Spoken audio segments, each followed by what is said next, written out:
Hola a todos. Hoy es sábado, 8 de agosto de 2026, y nuestro querido amigo el profesor Ted Postol está aquí con nosotros. Bienvenido de nuevo, Ted. In Sixteen Tour, Eiki, como siempre. Es un gran placer contar contigo, Ted. Y quiero empezar por las últimas informaciones, según las cuales hay algún tipo de discrepancia entre la administración Trump, Pete Hegseth, y lo que han informado CNN y Reuters. CNN informó de que el 80% de los interceptores de misiles THAAD se agotaron durante la guerra entre Estados Unidos e Irán, y también algo así como el 50% de los interceptores del sistema Patriot. Y el otro informe fue el de Reuters. Se informó de que los ATAC-MS y los PrISM, estos misiles ofensivos, se han agotado.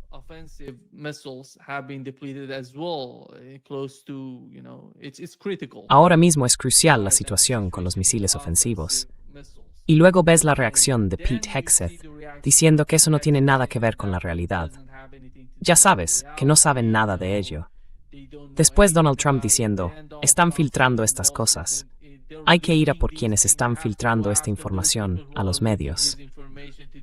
Ted, ¿cuál es tu interpretación de lo que está pasando con estos misiles, los interceptores y el cálculo que está haciendo la administración Trump?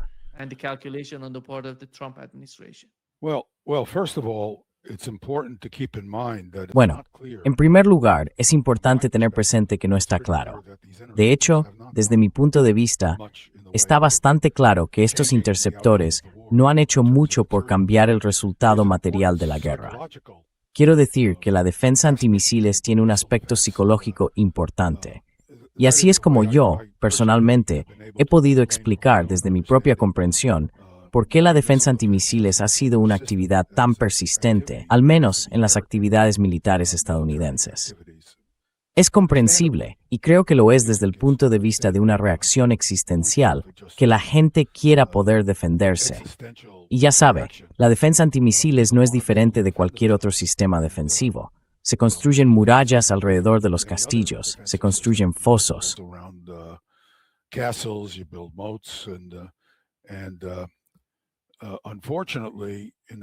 Y por desgracia, en el caso de la defensa antimisiles, cuando se dispara contra aviones, la tecnología ha llegado a un punto en el que las defensas antiaéreas pueden ser realmente bastante formidables.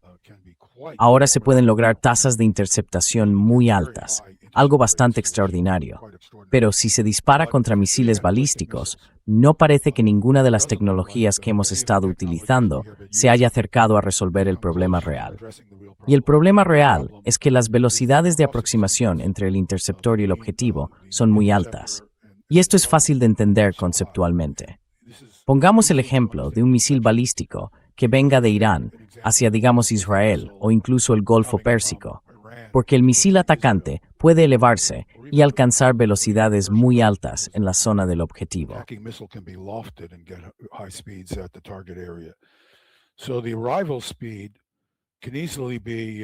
Así que la velocidad de llegada puede ser fácilmente de 3,5 kilómetros por segundo si se trata de un misil balístico. El interceptor, por su parte, viaja a 1,5 kilómetros por segundo. Así que la velocidad de cruce es de unos 5 kilómetros por segundo. Ahora bien, si estamos a 5 kilómetros de distancia, solo tienes un segundo para intentar alcanzar la parte frontal, porque la única forma de tener alguna posibilidad de golpear la parte frontal es atacar desde delante. Por eso, cuando realmente se puede ver una interceptación, lo cual es raro, los proyectiles se acercan de frente al objetivo que intentan alcanzar. Y a 5 kilómetros, sencillamente no tienes la resolución necesaria para saber exactamente dónde está el misil.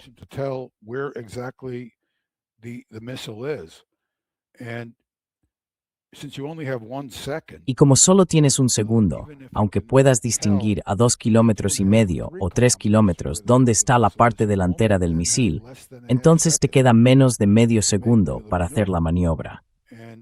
Y si eres el interceptor, la forma de maniobrar consiste en cambiar el ángulo de ataque. Pero hace falta tiempo para girar el misil y conseguir sustentación. Así que existe lo que se llama un tiempo de respuesta asociado a cada tipo de interceptor. Por eso se inventó el Patriot PAC-3 con respecto al PAC-2. El PAC-3 tiene un anillo de 180 pequeños motores cohete alrededor de la parte delantera que impulsan explosivamente al interceptor hasta un ángulo de ataque en el que puede generar sustentación con muy poco preaviso. Porque las aletas de la parte trasera no tienen fuerza suficiente, no pueden generar la sustentación necesaria para girar el interceptor con la rapidez suficiente.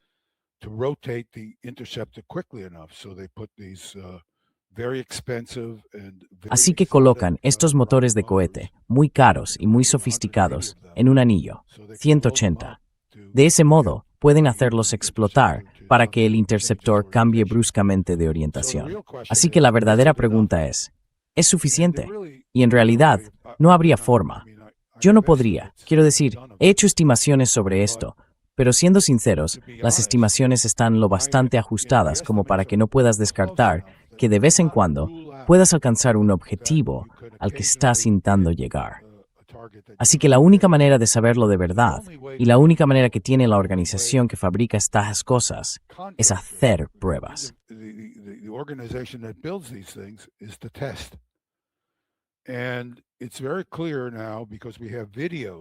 Y ahora está muy claro, porque tenemos videos de enfrentamientos y muchas imágenes de ojivas entrantes.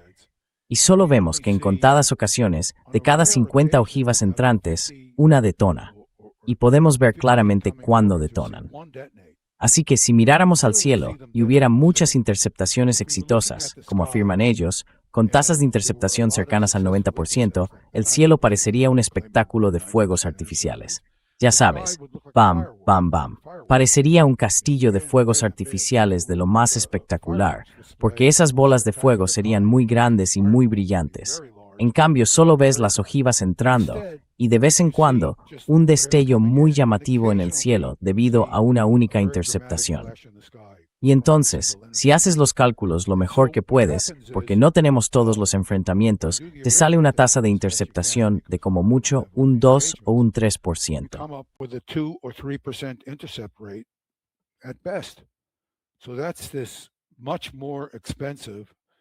Así que está este interceptor PAC-3, mucho más caro, de $4 millones por unidad. En resumen, estás gastando cantidades enormes de dinero para lograr un número muy pequeño de intercepciones. Así que en realidad, no estás reduciendo los niveles de daño causados por este tipo de ataques masivos, ni siquiera por ataques aislados. Ya sabe, tenemos muchísimos videos. Esto no es la guerra del Golfo de 1991. Tenemos a toda esta gente con cámaras de vídeo en sus teléfonos. Esas cámaras tienen unas capacidades extraordinarias, captan muy bien la luz y tienen muy buena resolución. Y por eso, tenemos montones de vídeos. A diferencia de lo que ocurría durante la Guerra del Golfo de 1991, cuando solo podíamos utilizar los vídeos grabados por equipos de cámaras de televisión que estaban en las azoteas de los edificios.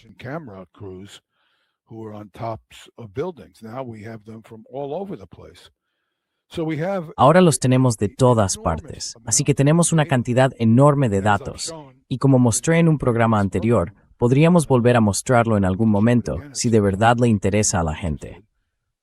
Se pueden ver ojivas llegando, de vez en cuando, de forma espectacular. Así que estas explosiones no son algo que se te pasaría por alto si supieras lo que estás haciendo. No es que no las estés viendo. Verías esto como un fantástico espectáculo de fuegos artificiales sobre Tel Aviv o Haifa, o sobre una base militar estadounidense en el Golfo Pérsico. No lo ves. Así que el sistema no funciona. Y no ha funcionado durante toda esta guerra, y tampoco ha funcionado sobre Ucrania.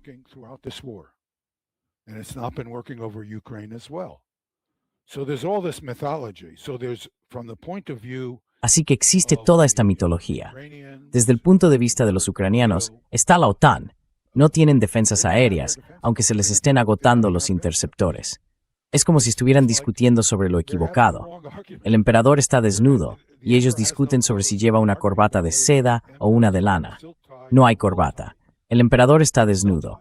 Y por supuesto gritan pidiendo más interceptores que naturalmente su capacidad de fabricación no puede producir. Pero da igual, no hay ningún resultado que vaya a cambiar el desenlace, incluso si pudieran fabricar esos interceptores a un ritmo fantástico, muy superior al que son capaces de alcanzar.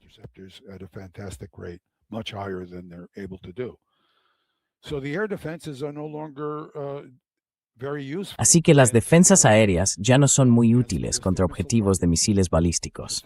Es así de simple, y no lo han sido. Esto no es nuevo. Lo que ocurre es que se ha ocultado mucho el daño, especialmente por parte de los israelíes, que han hecho un muy buen trabajo ocultándolo.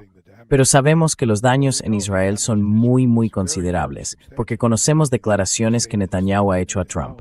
Está tan preocupado, o quizá, en algunas declaraciones que sabemos que ha hecho, se lo ha dicho directamente a Trump, que tienes que hacer algo respecto a los misiles balísticos, más que ante el desafío nuclear, porque los misiles balísticos han causado daños muy considerables a Israel.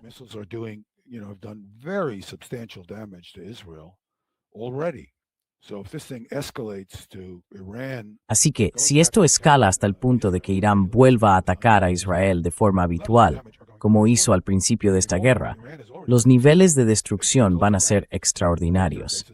E Irán ya ha logrado básicamente cerrar las bases militares operadas por Estados Unidos en el Golfo Pérsico. Están vacías. Tienen a todos esos soldados en hoteles. Y esto ha tenido un efecto en las políticas de los estados del Golfo. Quiero decir, ya estamos viendo a Arabia Saudí plantearse si su política de oponerse agresivamente a Irán es viable, si deberían adoptar un enfoque más suave y flexible hacia Irán. Lo hemos visto. Pakistán, Irán y Turquía tienen ahora un acuerdo de defensa mutua. No sabemos exactamente cómo es, pero parece que podría ser muy sólido. Pakistán, Turquía y Arabia. Lo siento, sí. ¿Y Pakistán? Sí, Pakistán. Y este tipo de acuerdos de defensa mutua se deben sin duda alguna a la capacidad demostrada por Irán de causar daños con misiles balísticos y drones. Los drones pueden causar daños de otra manera. Se pueden interceptar. Las capacidades de estos interceptores, dado que las velocidades de aproximación no son extremadamente altas, permiten que las tasas de intercepción sean muy elevadas. Pero usar un interceptor de $4 millones contra un dron de $30,000 no es una ecuación ganadora, ni siquiera en Estados Unidos. No puedes permitírtelo. Además, el adversario puede fabricar una cantidad ilimitada de drones porque son tan baratos que pueden producirse en números enormes. Y además, los drones pueden reprogramarse. Es decir, tienen la capacidad de recibir información mientras vuelan hacia un objetivo a través de enlaces por satélite.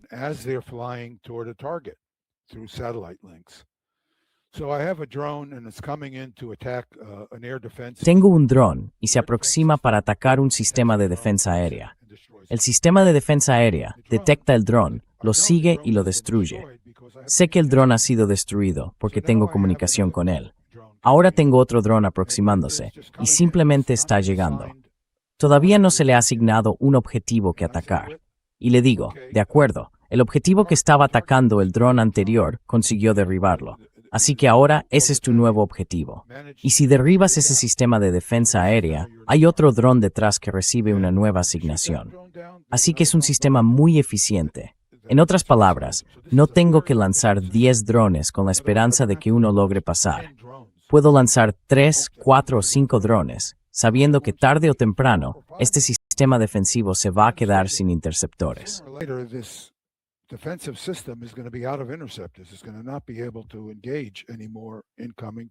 Ya no va a poder enfrentarse a más objetivos entrantes. Así que la eficacia con la que puedo saturar la defensa aérea es astronómicamente mayor que si simplemente entro al azar y la saturo con números. Esta es una capacidad devastadora de cara al futuro de las defensas aéreas. Ahora mismo, no estoy seguro de saber qué decir sobre ese futuro. Puede que sean inviables, pero en cierto nivel, creo que hay que tenerlas. Aunque no sé cómo se hace. Sinceramente, no lo sé. Puedes tener más cañones, porque los drones se mueven despacio y se les puede atacar con cañones antiaéreos. Pero la parte de los interceptores en las defensas aéreas es muy difícil ver cómo pueden ser útiles en el futuro indefinido, especialmente a medida que los drones mejoren su capacidad para ser reprogramados y para comunicarse con sistemas satelitales.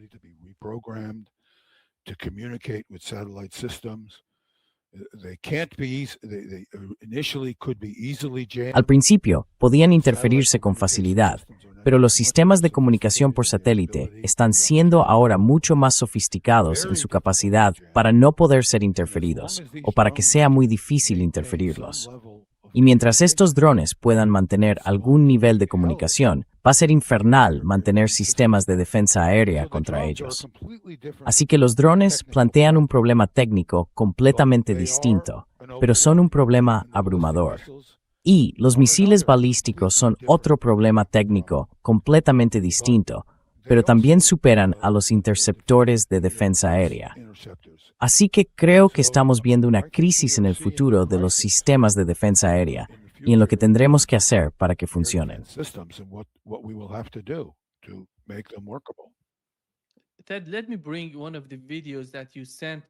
Ted, déjame poner uno de los videos que me enviaste antes. Claro, por supuesto, que podría ayudarnos a entender de qué estás hablando. Aquí está, déjame comprobarlo un momento, porque tenemos estos videos que muestran cómo los interceptores están llegando. Sí, aquí está el video.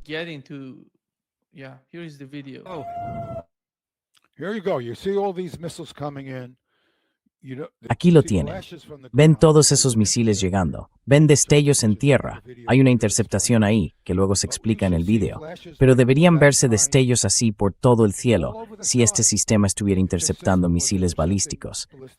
Pero no es así. Así que en esta ampliación, ¿ven esos misiles llegando? Son destellos, pero los destellos proceden de las explosiones de las ojivas en tierra, no en el cielo. Deberían verse en el cielo. Bien, aquí tiene el Mr. Quantity a mostrar antes. Y va a ralentizar de repente. Están viendo 3 ojivas seguidas, y de pronto se ralentiza, y se ve este enorme destello en el cielo. Cuando lo ralentizamos, es mucho más fácil de ver.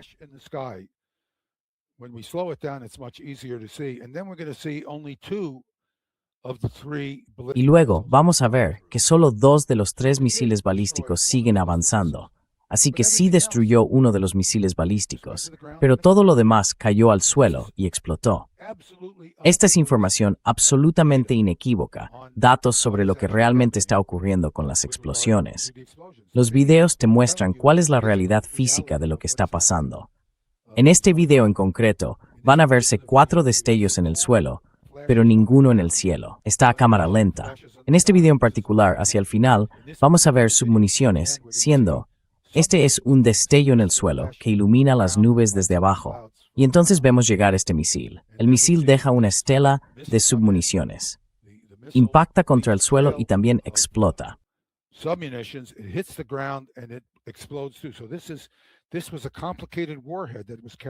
Así que se trataba de una ojiva compleja que llevaba municiones de racimo y una munición unitaria, una sola munición, que impactó contra el suelo y explotó.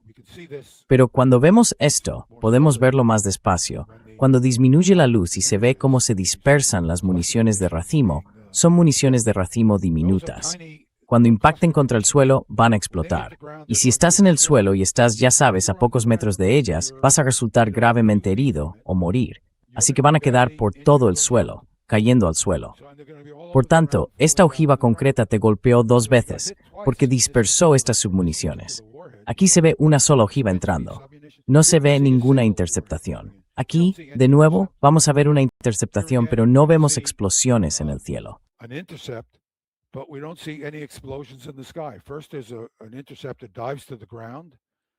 Primero hay un interceptor que cae hacia el suelo, y a continuación vamos a verlo a cámara lenta. Eso es una explosión.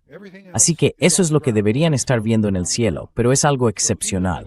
Todo lo demás está en el suelo. Todas las explosiones están en el suelo. Así que, incluso cuando no hay un ataque intenso, es decir, grandes cantidades de interceptores llegando a la vez, siguen sin impactar los misiles balísticos. Esto demuestra que ni siquiera hace falta saturar la defensa con grandes cantidades de interceptores para derrotarla. Si llegan a un ritmo muy bajo, ninguna de estas cosas detona. No se ven esas grandes explosiones en el cielo. Simplemente no ocurren. Así que aquí está, por supuesto, el interceptor acelerado, el interceptor Fatah. Y se ve esta enorme explosión, tanto por la energía cinética como por la carga explosiva.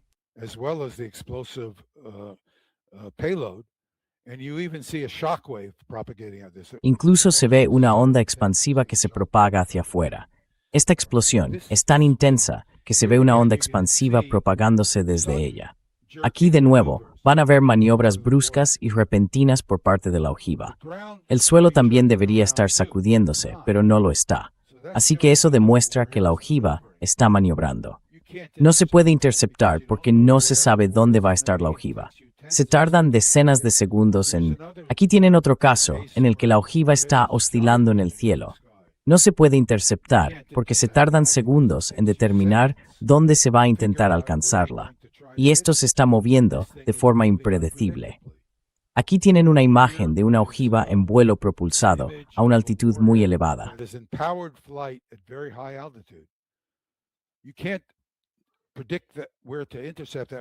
No se puede predecir dónde interceptar eso con un interceptor THAAD, porque tiene propulsión. Está en movimiento. El tiempo que se tarda en saber dónde hacer la interceptación es demasiado largo como para saber dónde colocarlo. Y aquí, de nuevo, van a ver una hilera de objetos que entran. Y aquí verán una interceptación, y se la señalaré. A medida que avanza, en tiempo real, vemos que se identifica una interceptación. Ahí está. No se distingue fácilmente, pero repito la hilera que entra y me detengo en la interceptación y después, fotograma a fotograma, les muestro la explosión. Ahora bien, si hubiera interceptaciones, el cielo se iluminaría con este tipo de explosiones. Sería un espectáculo de fuegos artificiales. Así que no hay, ya saben, interceptaciones. Se ven decenas y decenas de misiles entrando y solo unas pocas interceptaciones de entre esas decenas.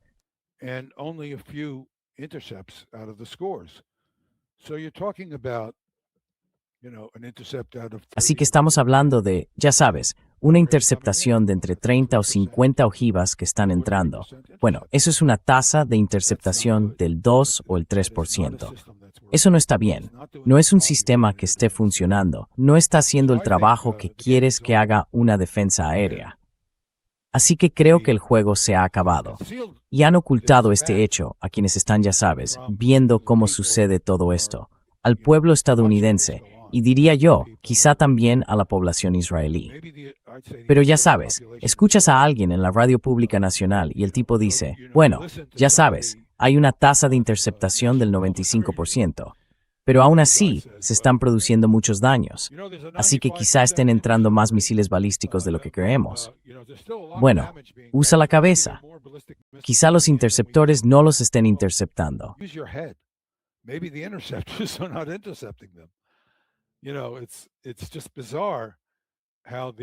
Es curioso cómo son estos periodistas. Quiero decir, una de las cosas más chocantes es lo... No quiero ser desagradable, pero quiero decirlo de una forma contundente, de una forma sincera, lo analfabetos que son estas personas. Me deja atónito que hay periodistas con los que tratas que son increíblemente perspicaces y captan las cosas de inmediato cuando hablas con ellos. Pero muchísimos de estos periodistas son simplemente personas a las que han enseñado a leer las noticias, no a entenderlas. Así que alguien les dice que hay una tasa de interceptación del 90% y nunca se les ocurre pensar, bueno, ¿qué estás viendo? Usa los ojos. No es que yo sea invisible. Llámame. Puedo enviarte los videos. Puedo explicártelo paso a paso. Tu audiencia ya entiende de qué estoy hablando.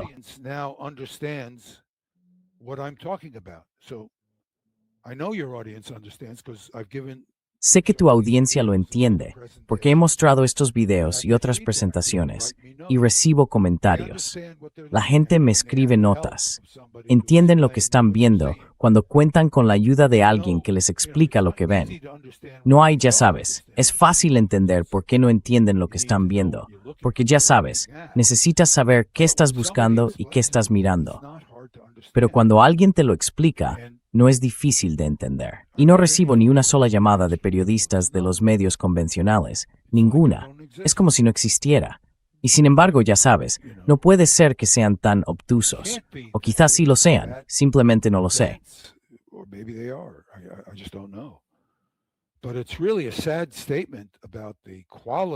Pero es realmente una triste muestra de la calidad de la capacidad analítica en el periodismo, al menos entre los reporteros de televisión y también en la prensa. Reporteros, mirad los datos. Es lo único que hago, ¿sabéis? Durante la Guerra del Golfo de 1991, pensaban que yo era un chiflado. Decían, este tipo es un chiflado, es profesor en el MIT, pero es uno de esos empollones. No sabe de qué está hablando. Tiene alguna agenda, ¿sabéis? Hizo falta un enorme esfuerzo hasta que por fin, de repente, la gente empezó a entenderlo. Pero ahora quiero decir, hay una trayectoria. Quiero decir, se han escrito artículos sobre el trabajo que hice con mi maravilloso colega George Lewis, de quien lamento mucho informar que murió la semana pasada. Y para mí es una situación realmente triste.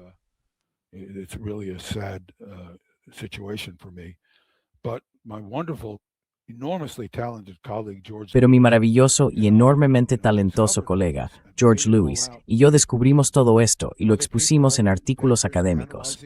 Otras personas han escrito artículos analizando lo que hicimos. La Sociedad Estadounidense de Física realizó un análisis exhaustivo mediante un panel y no encontró nada, absolutamente nada, que hubiera que corregir o criticar. Nada. Puntuación perfecta. 100%. Así que ya sabe, lo único que tiene que hacer un periodista es leer esos artículos, llamarme y pedirme que le explique qué está pasando. Y no hace falta pasar 10 años en la universidad para entenderlo, si alguien te explica qué es lo que estás mirando. Y sin embargo, siguen informando de tasas de interceptación del 90%.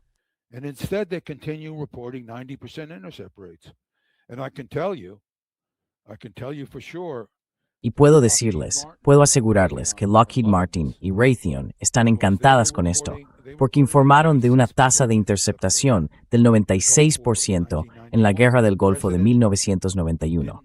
El presidente no lo sabía. El presidente George H.W. Bush no lo sabía. Y su secretario de Defensa, Dick Cheney, tampoco lo sabía. Así que estas dos personas, en los niveles más altos del gobierno de Estados Unidos, no sabían que el sistema del que presumían era un fracaso total. Claro, se sintieron avergonzados. Hubo informaciones, no sé si son ciertas. En aquel momento, yo todavía tenía autorizaciones para acceder a información secreta, y un periodista me dijo que Dick Cheney estaba enfadado por mi informe y hablaba de cómo podía hacer que me retiraran esas autorizaciones.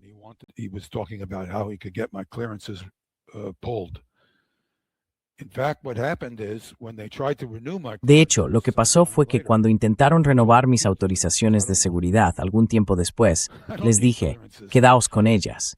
No quiero que las renovéis. No necesito autorizaciones de seguridad para poder decirle a la gente la verdad. Quiero decir, esto es ridículo. Así que de hecho, sigo revelando inadvertidamente en mis análisis cosas que el gobierno ha intentado mantener en secreto, incluso ante el Congreso. Por ejemplo, hace solo unos años, el Congreso se enteró sin querer de un programa que se estaba llevando a cabo en el Laboratorio Nacional Sandia para mejorar la capacidad letal de nuestras ojivas estratégicas.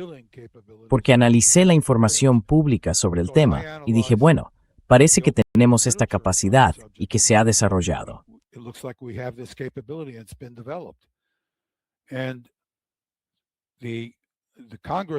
Y el Congreso había dicho expresamente al Departamento de Defensa que no desarrollara una capacidad mayor en este ámbito. Y descubrieron que el Departamento de Defensa siguió adelante pese a sus instrucciones. ¿Con quién se enfadaron? Bueno, conmigo. Yo era el responsable. Pero claro, lo hice simplemente revisando la literatura de acceso público. Ya sabe, lo mismo ocurre con todas estas otras cosas. Esta mañana he hecho algo parecido. Bueno, llevo un tiempo interesándome por el misil Oreshnik, como probablemente sabe. Y he estado investigando. Los rusos publicaron un vídeo en el que mostraban un lanzador erector transportador que, según dijeron, llevaba misiles Oreshnik desplegados en Bielorrusia. No puedo asegurar que sea verdad. Es una situación de sí, entonces.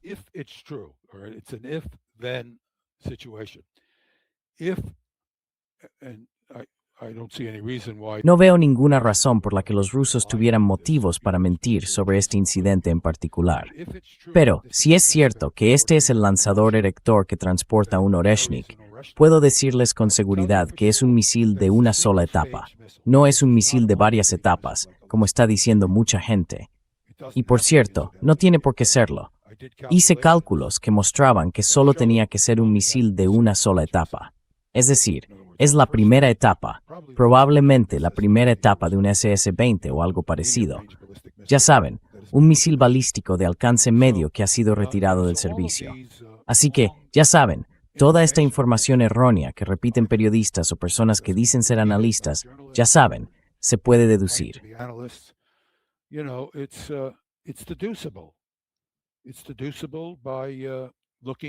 Se puede deducir observando la información disponible públicamente.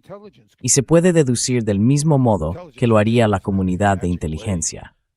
La comunidad de inteligencia no tiene ninguna forma mágica de ver el interior de los edificios donde se producen los Oreshnik, pero pueden ver los vehículos que se supone que los transportan. Y si los vehículos tienen una determinada longitud, solo pueden estar transportando la primera etapa de un misil. No es difícil de hacer. Ahora bien, por supuesto, tienen recursos que gente como yo no tiene, pero ahora hay muchos recursos disponibles. Eso sí, hay que saber qué se está mirando. Así que tienes instituciones, como el Instituto Monterrey. Tienen mucho dinero para comprar recursos de reconocimiento por satélite, pero no cuentan con mucha experiencia técnica.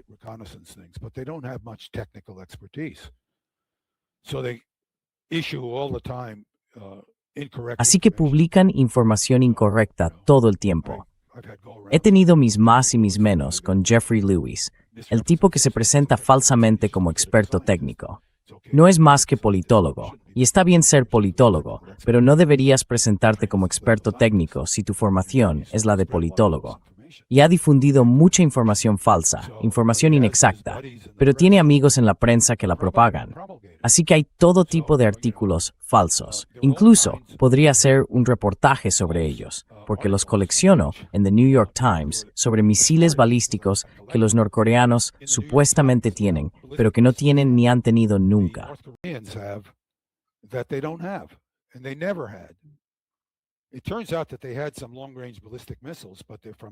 Resulta que tenían algunos misiles balísticos de largo alcance, pero proceden de una fuente completamente distinta. Así que la metodología histórica, la historia de cómo los norcoreanos obtuvieron misiles balísticos de largo alcance, es inexacta, porque el Instituto Monterrey lleva años difundiendo información falsa sobre este asunto. Y bueno, ¿es importante? Pues probablemente no, al final. Porque el hecho es que los norcoreanos tienen ahora misiles balísticos de largo alcance y armas nucleares de una potencia muy considerable, de 100 o varios cientos de kilotones. Esto no lo sabemos por el Instituto Monterrey. Lo sabemos porque, de nuevo, tenemos estaciones de medición sísmica.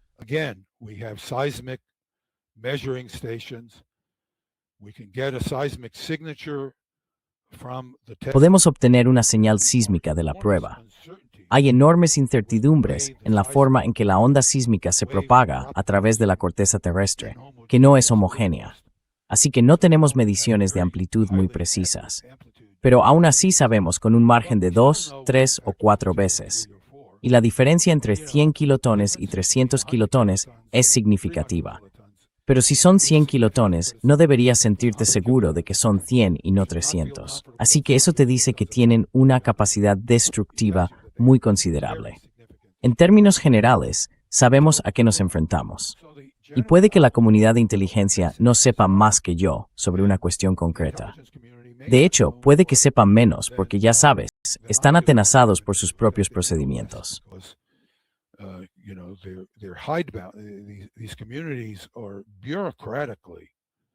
Estas comunidades están increíblemente anquilosadas burocráticamente. Por ejemplo, tenía un amigo, por desgracia, ya fallecido, pero era un amigo maravilloso, una persona muy honesta. Él era el principal científico de la Casa Blanca de Obama, de la administración Obama, perdón. Y un día viene a verme, me llama, éramos amigos de toda la vida, y me dice, estoy intentando averiguar cosas sobre el programa de misiles iraní, y no paro de recibir estas sesiones informativas de lujo, ya sabes, con todos los adornos. Y cada vez que les digo que no estoy obteniendo lo que necesito, me dicen, necesitas la sesión informativa de 3 horas que no te dice nada, en vez de la de 1 hora. Oh, you need the 3-hour briefing that tells you nothing, rather than the 1 hour. And I finally said to him, I said, look, Y al final le dije, mira, tienes que exigir reunirte con los analistas que hacen el trabajo en la CIA o en la Agencia de Inteligencia de Defensa. Hay analistas de niveles inferiores. De hecho, yo era amigo de uno de ellos. Y este analista en concreto, del que yo era amigo, que por desgracia también ha muerto ya, murió. Bueno, este tipo era un ingeniero de misiles balísticos brillante. Y de hecho, trabajaba para Lockheed. Lockheed lo cedía por una cifra fantástica, varias veces superior a su sueldo. Me parece increíble. A este tipo le pagaban muy poco. Era un ingeniero de verdad, y Lockheed se aprovechó de él. Le pagaban un sueldo terrible.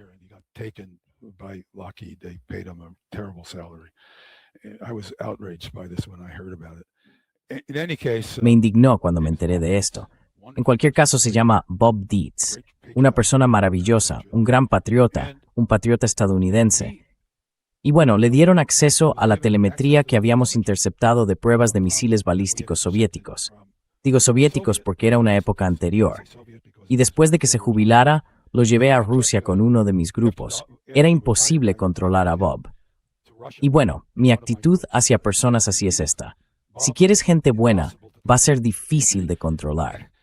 No es que fuera malo ni perverso, simplemente, ya sabes, tenía mucha energía. Y yo le decía, Bob, por favor no hagas esto. Y él respondía, pero es que tengo curiosidad.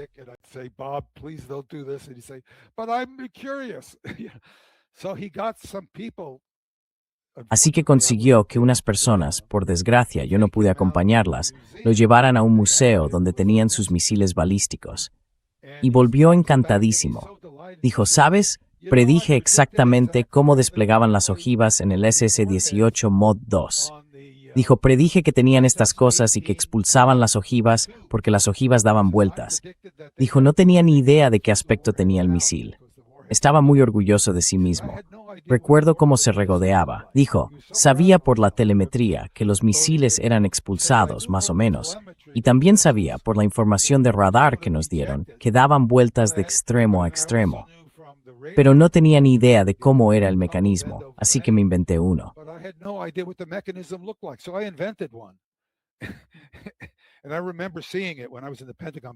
Y recuerdo haberlo visto cuando estaba en el Pentágono, antes incluso de conocerle. Tenía estos libros y, bueno, estos diseños del SS-18 soviético. Había distintos modelos. Y dije, ¿cómo saben esto?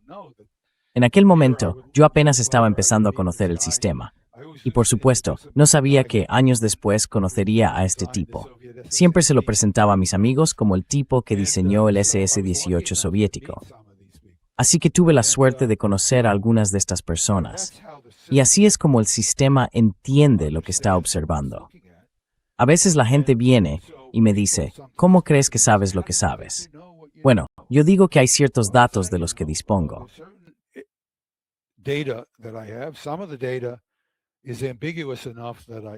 Algunos de los datos son lo bastante ambiguos como para que no pueda, por ejemplo, no puedo determinar cómo va colocado el Oreshnik en este vehículo lanzador. Lo he analizado esta mañana y el modelo es algo ambiguo, pero puedo decirles que ahí dentro hay una etapa única de un SS-20 o algo muy parecido, quizá una sola etapa de un SS-27, pero se parece mucho a eso y es un misil de una sola etapa. No es un misil de varias etapas. Y a partir de ahí, con una estimación de volumen y peso, aproximada, no exacta, puedo decirles más o menos cuál puede ser la carga útil de este misil, llevando esas ojivas que vimos, las 36 municiones que incorpora.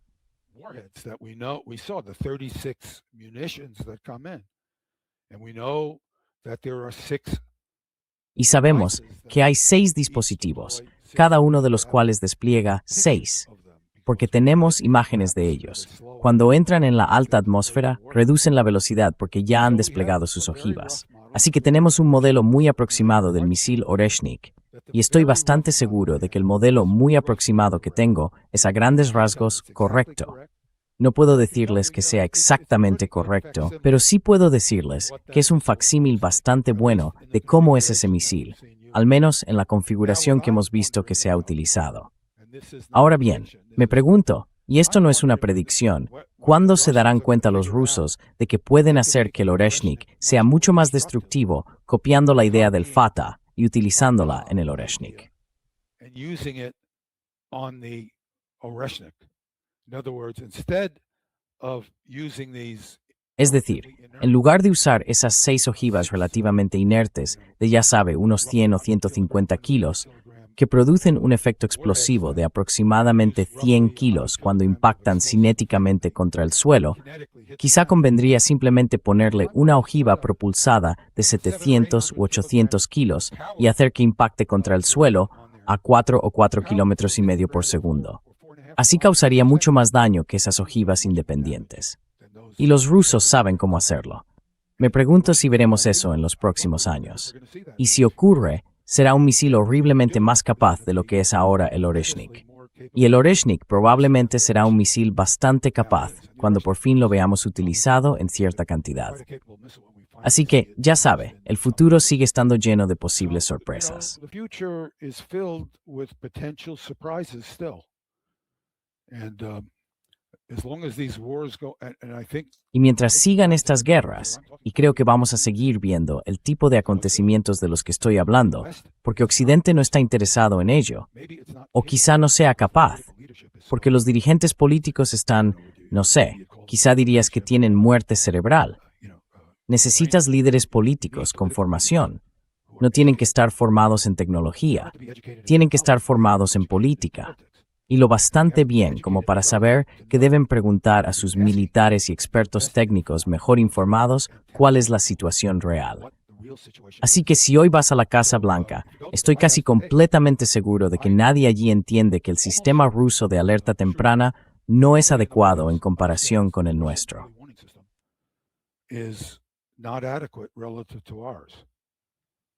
I'm almost certain about that because every few years I have to do Estoy something to casi try to seguro de remind eso, these people because porque cada pocos años tengo que hacer algo para intentar recordarles a esta gente, porque no hay memoria institucional. Y cada vez sustituyen a esas personas por otro grupo de idiotas.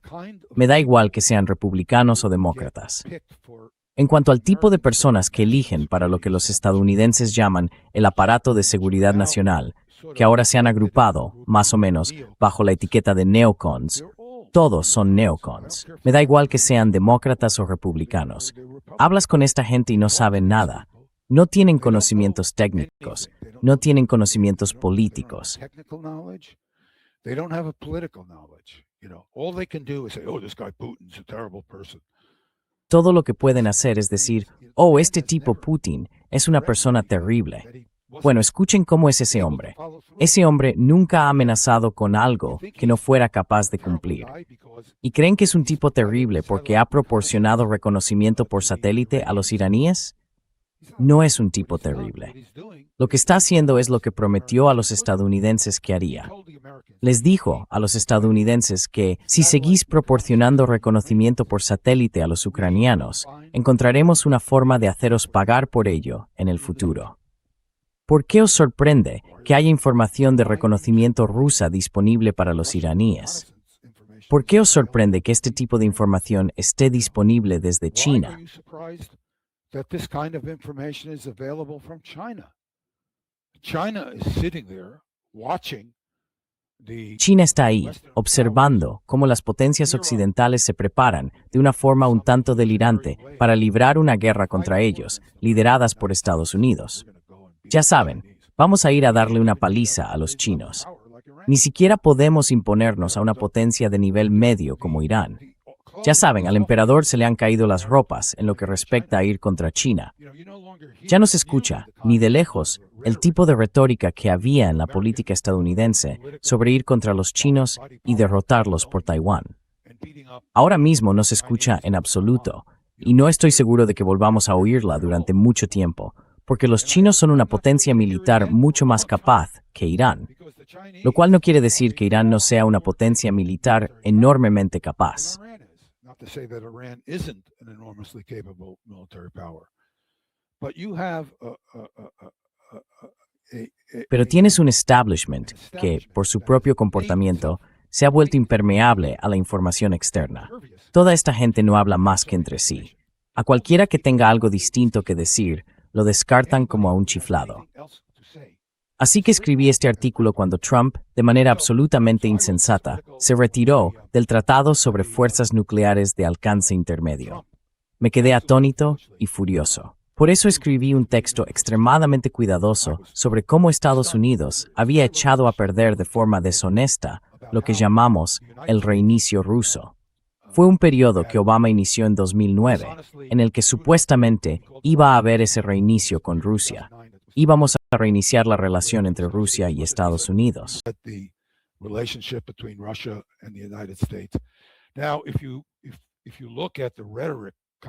Ahora bien, si miras la retórica de todos los demócratas, los republicanos tienen su propia retórica falsa. Todos hablan de cómo los rusos, ya sabes, escuchas a Rose Gottemoeller, ahora está en Stanford, y sencillamente no deberían permitirle ser académica. Es solo una activista política. Dice cosas intelectualmente indefendibles y le permiten supervisar a estudiantes. Quiero decir, eso es, y tiene a este otro tipo, Colin Kahl, está allí. Acaban de nombrarlo director de un instituto. A este tipo no deberían permitirle entrar en un aula con nadie, porque es ignorante. Así que estoy sentado en un seminario en Stanford. Sitting in a seminar at Stanford, keep in mind I used to be directing the science program. Tengan en cuenta que yo dirigí allí el programa de ciencias hace años. Ahora ya no hay ningún programa de ciencias allí. Y él básicamente me lanza un golpe bajo por este artículo que escribí en el que señalaba que durante el reinicio de relaciones con Rusia, lo que hizo Estados Unidos fue desplegar estos sistemas Aegis Ashore. No tenían capacidad alguna como defensas antimisiles, pero sí una capacidad considerable como sistemas de ataque nuclear contra Rusia. Así que tuvimos ese reinicio con Rusia. ¿Y qué hicimos durante ese reinicio?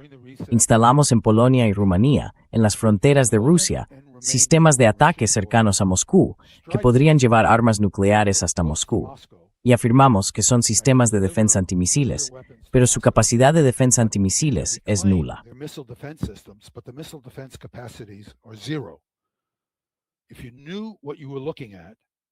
Si supieras lo que estás viendo, si entendieras de radar, como yo, y si entendieras las trayectorias de los interceptores como yo, sabrías, tal como escrito, que este sistema no puede aspirar a interceptar misiles balísticos de largo alcance, como los misiles balísticos iraníes que planteaban, que todavía ni siquiera han aparecido.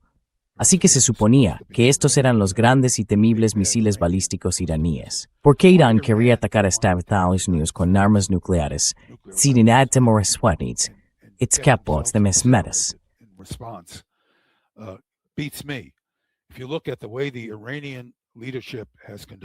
Si observamos cómo los dirigentes iraníes han llevado esta guerra, que para ellos es existencial y para los estadounidenses es una guerra de elección, han mostrado una conducta extremadamente equilibrada, una estrategia profundamente meditada para que les levanten las sanciones, poder seguir adelante, reconstruir su país y quitarse de encima a estas potencias occidentales para poder dedicarse simplemente a construir una nación.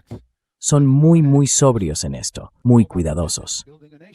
Entonces, ¿por qué iban a construir misiles de largo alcance y atacar a Estados Unidos con armas nucleares de potencia relativamente baja, atrayendo sobre sí el infierno en la tierra cuando los estadounidenses respondieran?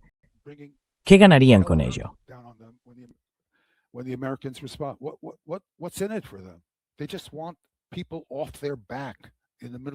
Solo quieren que les dejen en paz en Oriente Medio, en el suroeste de Asia.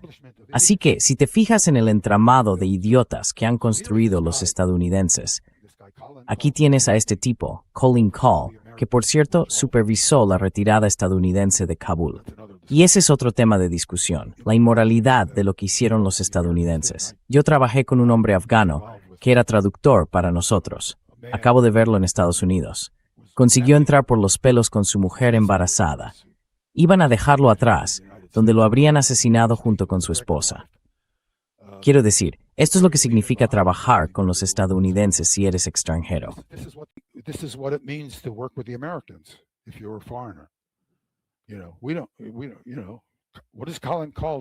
Ya sabe, no. Ya sabe, ¿qué le importa a Colin Kahl, este hombre y su mujer, Aunque él arriesgó la vida, luchó junto a soldados estadounidenses y les salvó la vida porque era traductor y evitaba que se metieran en problemas. Así que este es el tipo de liderazgo que tienen. En este caso, un demócrata. Y aquí está este tipo, insultándome, literalmente insultándome porque escribí este artículo. Reto a cualquiera a que encuentre un solo error técnico en él, un artículo que aclara lo que realmente ocurrió. Así que el reinicio de las relaciones con Rusia se debió a la mala gestión de esta supuesta iniciativa política por parte de la gente en Estados Unidos. Los de Obama, la administración Obama, Mike McFaul, ese tipo que va por ahí hablando de Putin, no sabe nada.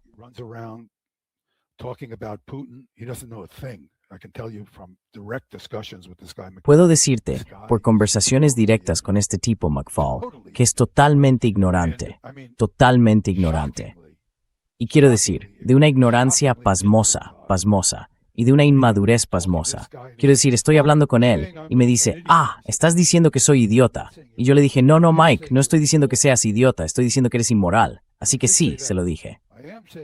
Estoy diciendo que eres inmoral porque estás promoviendo una acción militar que va a hacer que muera mucha gente inocente. Y eso es inmoral, porque no sabes de lo que estás hablando y hablas como si lo supieras. Y la gente te escucha, porque caramba, eres embajador estadounidense en Rusia.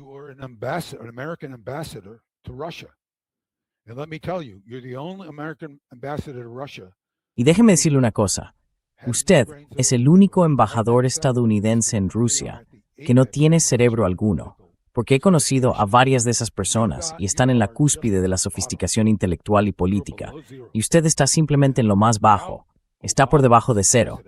Y que Obama, como presidente, pudiera elegir a una persona como este hombre, para mí dice mucho. Dice cosas contra Obama, que yo voté a Obama. Mi mujer y yo le apoyamos muy pronto porque, ya sabe, en un país racista, ya sabe, es un problema. Y mi mujer y yo vimos a Obama y hablamos de ello. Fuimos tan explícitos como lo estoy siendo ahora. Dijimos, este tipo es un hombre negro. No puede ganar, pero es inteligente, es capaz.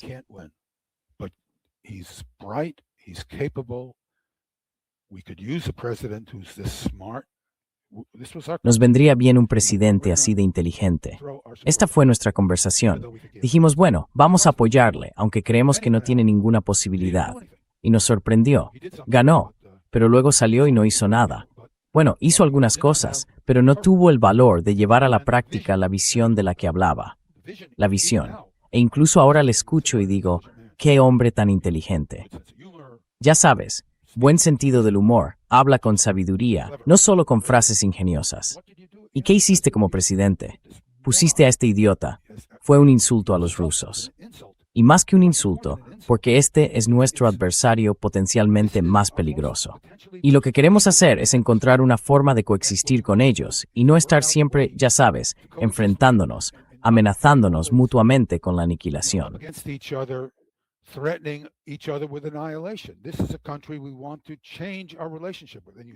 Este es un país con el que queremos cambiar nuestra relación. Y mandas a Moscú, a este idiota, a este completo imbécil.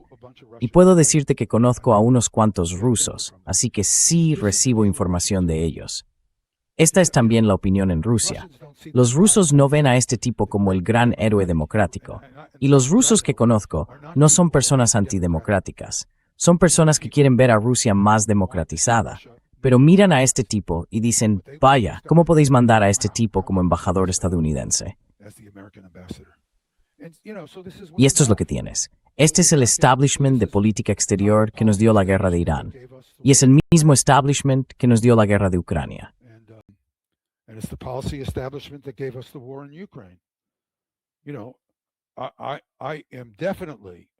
Mire, sin duda, tenía y sigo teniendo más miedo de lo que hizo Biden con respecto a Rusia cuando era presidente que de lo que está haciendo Trump. Y me da mucho miedo lo que está haciendo Trump. Trump está presionando a los rusos de la peor manera posible, dando toda esta ayuda a los ucranianos y animándolos. Y por supuesto, le ha salido mal. En el caso de Ucrania, Trump y la OTAN han estado dando a los ucranianos todos estos recursos para atacar a Rusia con drones. Bueno, ahora eso le ha salido mal, porque lo que han dicho los rusos es, de acuerdo, ¿cómo podemos hacer esto sin escalar la guerra con los europeos? how can we do this without escalating the war with the Europeans? I mean, what they could have done is attacked some of these Quiero decir, lo que podrían haber hecho es atacar algunos de esos lugares en los estados bálticos o en Alemania, donde se fabrican y se preparan todos esos drones y desde donde se envían cosas. Eso era una preocupación. Me preocupaba que pudieran escalar y hacer eso. Bueno, lo que han hecho es mucho más inteligente, porque ese tipo Putin y sus colegas son inteligentes. No es ese maníaco que ese tipo infantil, ya sabe, McFaul, quiere presentar. Dijeron, ¿qué podemos hacer para acabar realmente con esto más rápido y castigar a estos tipos por lo que están haciendo? Vale, vamos a cerrar Odessa. Y por cierto, cuando intentamos cerrar Odessa antes, durante la guerra, tuvimos un problema, porque el sur global necesitaba el grano de Ucrania.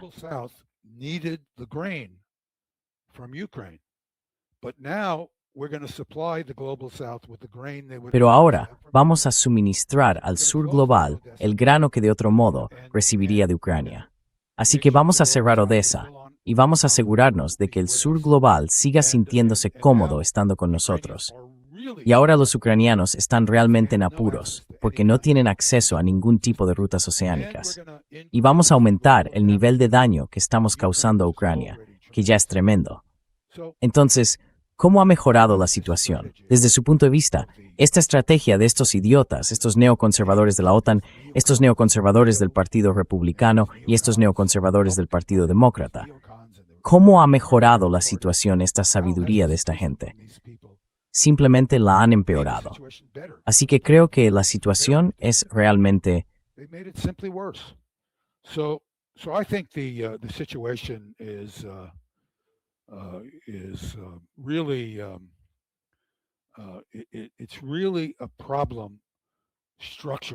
Es realmente un problema estructural de Estados Unidos.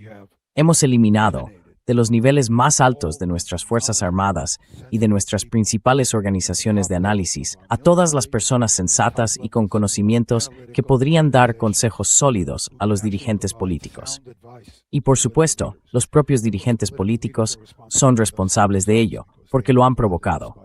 Si dejas claro que no quieres saber, o si dejas claro que, si vienes a decirme algo que no quiero oír, te voy a echar, entonces, vale. Todas las personas que te van a decir lo que quieres oír pasan a primera línea.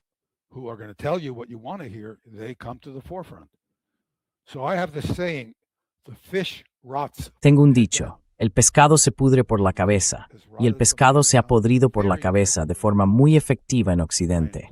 E incluyo a esos líderes occidentales de Europa, que no solo se han rodeado de idiotas, sino que ellos mismos son idiotas, y al liderazgo político de Estados Unidos, demócratas y republicanos. Tenemos que, y bueno, me anima a ver que ahora hay algunos demócratas que están demostrando tener una comprensión más amplia.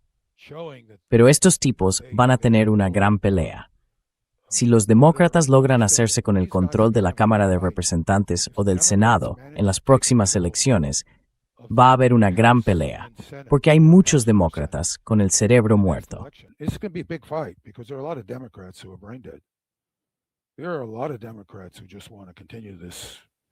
Hay muchos demócratas que simplemente quieren seguir por esta senda temeraria hacia la autodestrucción y la pérdida de peso de nuestro país, tanto como potencia mundial como dentro de nuestras propias fronteras.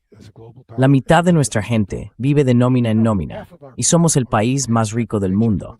Quiero decir, miren la paridad de poder adquisitivo de Estados Unidos. No sé si es 3 veces la de China o ya saben, 2 veces y media. Y sin embargo, en China no hay hambruna. En Estados Unidos sí la hay. ¿Cómo puede ser? ¿Qué le pasa a Estados Unidos? No es el capitalismo.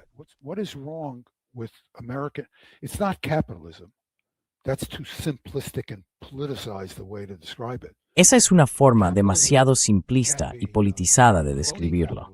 Pero el capitalismo puede ser capitalismo de amiguetes, como el que tenemos en Estados Unidos, donde está orientado a recompensar únicamente a grupos especializados y limitados de personas con los beneficios de un sistema productivo y a privar de derechos a todos los demás. O puede ser un sistema más justo. Los chinos tienen un sistema más justo. Son capitalistas, tienen un mercado, tienen corporaciones, Todo el mundo quiere decir que son competidores desleales. ¿Por qué? Sus corporaciones están controladas. Si tienes un gran beneficio y eres corporación china, tienes que aumentar el apoyo a tus trabajadores.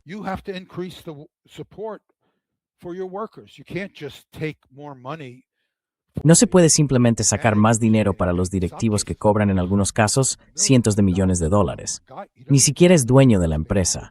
Cobra $100 millones al año. Es increíble. Si eres el dueño, si eres Gates y construiste esta empresa, eso es distinto. A estos tipos los contratan de la calle. Se creen que son genios. Tienes a esta gente, se ponen esos sueldos e invitan a sus amigos a los consejos de administración, que se asignan grandes sueldos y votan para que estos tipos cobren grandes sueldos. Están fuera de control. Luego pagan grandes dividendos a gente como yo. Tengo una esposa que es una excelente empresaria y gestora, y cada vez somos más ricos, algo que, por cierto, me alegra no serlo más.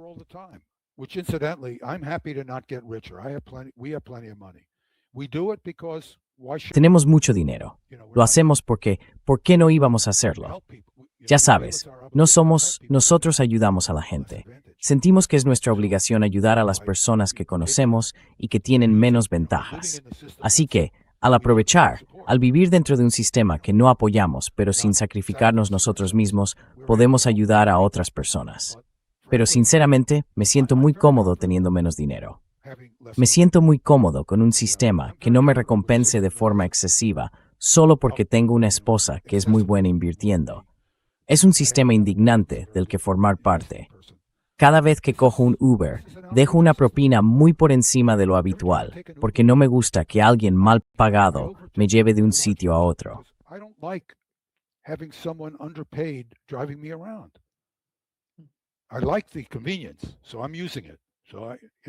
Me gusta la comodidad, así que lo uso. Es muy cómodo, es un servicio estupendo, pero no me siento cómodo si no dejo una propina muy grande. Estoy dispuesto a pagar lo que considero el valor justo del del trayecto. Y ya sabe, es la manera en que afrontó la situación económica en la que estoy inmerso. No sé si es moral o no, o si la gente podría criticarme, ya sabe, pero estamos en un sistema muy injusto, y es injusto de una manera que está atacando a países de todo el mundo, y no me gusta. Así de simple. En fin, nos hemos alejado muchísimo del tema. Nos hemos salido por completo de los asuntos de los que íbamos a hablar.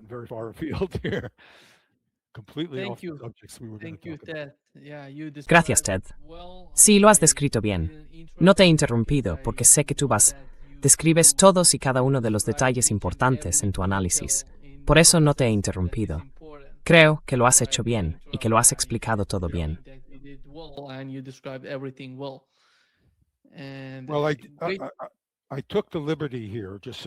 Bueno, me he tomado la libertad de hacerlo para que su audiencia lo entienda, porque estoy en una situación peculiar. De una forma u otra, he estado integrado en varios grupos, y eso me ha dado información tanto por observarlos, en algunos casos sin participar siquiera directamente, como por poder ver las cosas, ya sabe, desde dentro. Y solo quería compartir esa experiencia con su audiencia y darles una idea de cómo lo valoro. Por lo demás, no tengo nada que decir.